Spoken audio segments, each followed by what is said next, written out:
అయితే ఈ బీసీ కులగణన చేపడుతున్న రాష్ట్ర ప్రభుత్వం. సో ఇది ఎంతవరకు వాస్తవం అంటారు? ఒక పక్క మీరేమో ఇది తప్పు, ఆ ముమ్మాటికి తప్పని మీరు డిమాండ్ చేస్తాను. ఒక పక్క అయితే పార్టీలో ఉన్న మంత్రి అయితే బీసీ మంత్రి అయితే ఇది కరెక్టే అని చెప్తా ఉన్నారు. ఏం చెప్తారు? ఎస్ దుర్గయ్య గౌడ్ తెలంగాణ రాష్ట్ర బీసీ సమాఖ్య అధ్యక్షులు. ముఖ్యంగా ఈరోజు సమావేశంలో స్పష్టంగా అన్ని బీసీ కుల సంఘాలు కానీ బీసీ సంఘాలు కానీ ప్రతి ఒక్కరు కూడా ఈరోజు వివిధ రాజకీయ పార్టీలు ఉన్నటువంటి వ్యక్తులు కానీ బీసీ కులగణన తప్పని చెప్పేసి వాళ్ళు ఇచ్చినటువంటి రిపోర్టును అందరూ కూడా సించి ఈరోజు చెత్తబుట్టలు వేయడం జరిగింది. ఇదొకటి.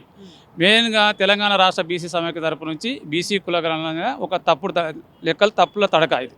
ఎందుకంటే దాదాపు ఈ కులగణన ఎట్లా చేశారంటే ఏమో 150 కోట్ల రూపాయలు ఖర్చు పెట్టేసి కొండను దువ్వి ఎలుకను పట్టిన చందంగా ఈరోజు ఇల్లు చేసినటువంటి పని. ఏంటంటే కొండ నాలుకకు మందేరంటే ఉండ నాలుక ఊడగొట్టేసి వీళ్ళు. మేము స్పష్టంగా కామారెడ్డి డిక్లరేషన్లో వీలు పెట్టినటువంటి ఇది. మేము దాదాపు కొన్ని 35 సంవత్సరాలుగా బీసీల కులగణన లెక్కలు తీయాలని చెప్పేసి జాతీయ స్థాయిలో మన్మోహన్ సింగ్ గారు ఉన్నప్పటి నుంచి అడుగుతూనే వస్తా ఉన్నాం. దానికి అనుగుణంగానే సుప్రీంకోర్టులో కానీ హైకోర్టులో కానీ కేసులు వేయడం జరిగింది. దానికి స్పందించి హైకోర్టు కూడా చెప్పడం జరిగింది.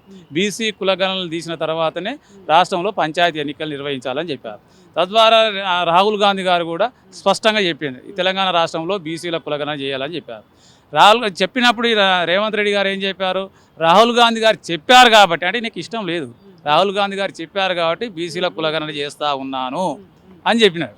కానీ మేమేమనుకున్నాం, వాస్తవంగా వీళ్ళు ఎక్కడైతే కామారెడ్డి బీసీ డిక్లరేషన్లో బీసీల ఇష్యూ తీసేసినప్పుడు మేము చెప్పాం 42% మీరు ప్రకటించారు కదా, ఆ రోజే చేసినాం. అసెంబ్లీలో కూడా 42% రిజర్వేషన్లు అమలు చేయండి. అదేవిధంగా పార్లమెంటు టికెట్లో కూడా 42% ప్రకారంగా మేము చేయండి.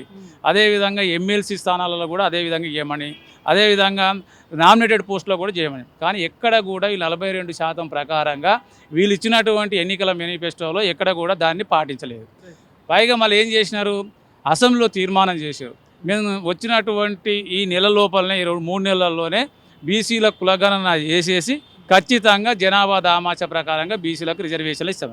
మేము చాలా సంతోషపడ్డాం. అదే రోజు ఆయనకు అసెంబ్లీకి పోయి సన్మానం చేసినాం, సత్కారాలు చేసినాం, పాలాభిషేకాలు చేసినాం.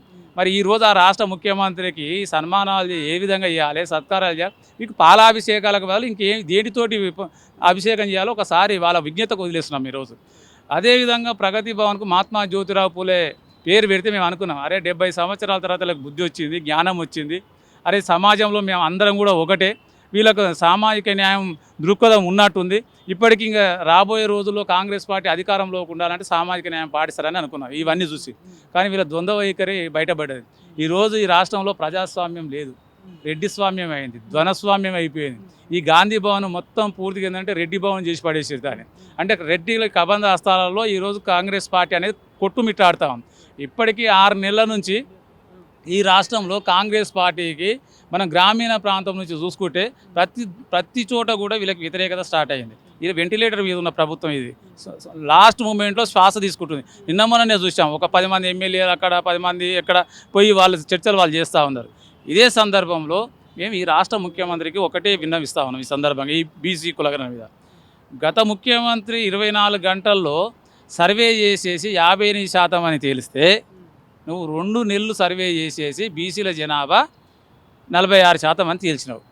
మరి 10 సంవత్సరాల 2014లో 58% ఉన్నటువంటి బీసీ జనాభా 10 సంవత్సరాల కాలంలో పెరుగుతుందా తగ్గుతుందా అనేది మీ విజ్ఞతకు వదిలేస్తున్నాం మీరు తెలుగులో అయితే.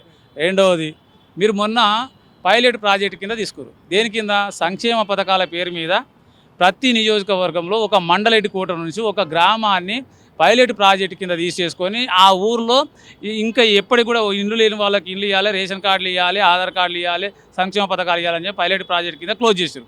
మేము ఇదే సందర్భంగా ఈ రాష్ట్ర ముఖ్యమంత్రి గారికి విజ్ఞప్తి చేస్తూ ఉన్నాం, ఇదే పైలట్ ప్రాజెక్టు కింద ప్రతి నియోజకవర్గంలో ఒక మండలం నుంచి ఒక గ్రామాన్ని ఎంపిక చేసుకొని మేమందరం వస్తాము, మీ అధికారులతోటి మీ కలెక్టర్లతోటి మీ అధికారులతోటి రండి, ఒక్క గ్రామాన్ని మండలానికి ఒక గ్రామాన్ని మా ముందు సర్వే చేయండి. 60% కంటే 1% తక్కువ వచ్చినా బీసీలో ఒక ముక్కు నీలకు రాయడానికి సిద్ధంగా ఉంది. మీ ముఖ్యమంత్రితో సహా మీ మంత్రులతో సహా మీరు మీ ఈ లెక్కలు కరెక్ట్ అని చెప్పి ముక్కు నీలకు రాస్తారా? మేము చెప్తా ఉన్నాం, 60% చెప్తా ఉన్నాం. ఏ గ్రామానైనా మీరు తీసుకోండి, పైలట్ ప్రాజెక్ట్ కింద తీసుకొని మీరు సర్వే చేయండి, మీకు అప్పుడు తెలిసిపోతుంది. అందుకని వీళ్ళు ఏం చేస్తూ ఉన్నారంటే ఈ బీసీ కులగణన మొత్తం కూడా ఈరోజు లోపభూయిష్టం చేసేసి వీళ్ళు గతంలో ఏ విధంగా అయితే అధికారంలో ఉండి పదవులు పంచుకున్నారో ఇప్పటి వరకు సంవత్సరం అయినా కానీ 6 మంత్రి పదవులు పెట్టుకొని ఈయన ఏ విధంగా ఎంజాయ్ చేస్తున్నారో ఈరోజు రాష్ట్ర ప్రజలకు తెలుసు, ఈయన చేస్తున్నటువంటి నిర్వాహకం కూడా తెలుసు. అందుకని రాష్ట్ర ముఖ్యమంత్రి చెప్తాం, ఇప్పటికైనా సవరించుకొని మీరు పంచాయతీ ఎన్నికల లోపు సవరించుకొని బీసీల కులగణన తప్పిపోయినటువంటి జనాభాను ఇంకోటి ఎస్సీలది, ఎస్టీలది, బీసీల మైనార్టీలు చెప్పినారు బాగుంది. మరి మీది రెడ్డిలది జనాభా ఎంత, ఓసీలలో మరి వయసులది ఎంత, బ్రాహ్మణులది ఎంత, చౌదరులది ఎంత, మరి మీల కులాలకు కూడా లెక్కలు చెప్పాలి కదా. మీరేమో గంపగుత్తగా చెప్తారు, ఇక్కడ వచ్చినటువంటి వాళ్ళు కులాల వారిగా చెప్తారు. అందుకనే మేము కూడా ఈ బీసీలలో 136 కులాలు ఉన్నాయి. 136 కులాలకు కులాల వారిగా చెప్పేసాయి. గౌడలది ఎంత, యాదవులది ఎంత, ముదిరాజు ఎంత, మూనూరు ఎంత, అప్పుడు తెలిస్తే ఆ కులం వాళ్ళే తెలుస్తారు. ఆ ఊర్లో మీరు ప్రకటించండి, మీ ఊర్లో గౌడ్స్ గింతే మందురు, యాదవ్ గింతే మందురు అని ప్రకటించారు, అప్పుడే అక్కడ తిరుగుబాటు స్టార్ట్ అవుతుంది. అందుకని మీరు ఆ విధంగా ప్రకటించకుండా కేవలం ఇది పేపర్ల మీద పెట్టేసేసి మీరు 46% చెప్పి దాని కమిటీ కూడా ఎవరు ఇలా పొన్నం ప్రభాకర్ గారిని మీద గన్ను పెట్టి బీసీలో గెలుస్తూ ఉంది ఈ రాష్ట్ర ప్రభుత్వం. బీసీలను అలా కూడా బీసీ కమిషన్ సభ్యులు బీసీలు వేసి వాళ్ళ మీద గన్ను పెట్టి బీసీలో గెలిచాలని చూస్తూ ఉన్నారు. ఈ విధంగా కమిటీ చేసి ఏం చేయాలి, మంత్రి గారికి కప్పచెప్పాలి, దాని మీద బీసీ సంఘాలను పిలవాలి, కుల సంఘాలను పిలవాలి, పిలిచి ఒక రివ్యూ మీటింగ్ చేసి ప్రొఫెసర్లను పిలిచి విద్యావంతులను పిలిచి అవి ముందు ప్రకటించిన తర్వాత చూసిన తర్వాత ఓకే అనుకున్న తర్వాత కదా ప్రకటించాలి.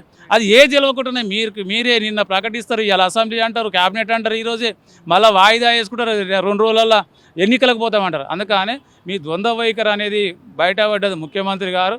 ఇప్పటికైనా స్పష్టంగా మీకు అర్థమైంది. ఇంకా 70 సంవత్సరాలైనా మీ లోపల మార్పు రాలేదనేది మాకు అర్థమైపోయింది.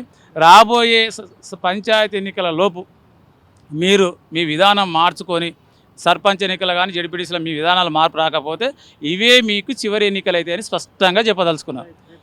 మీ లోపల మార్పు రాకపోతే ఇవే మీకు చివరి ఎన్నికలు.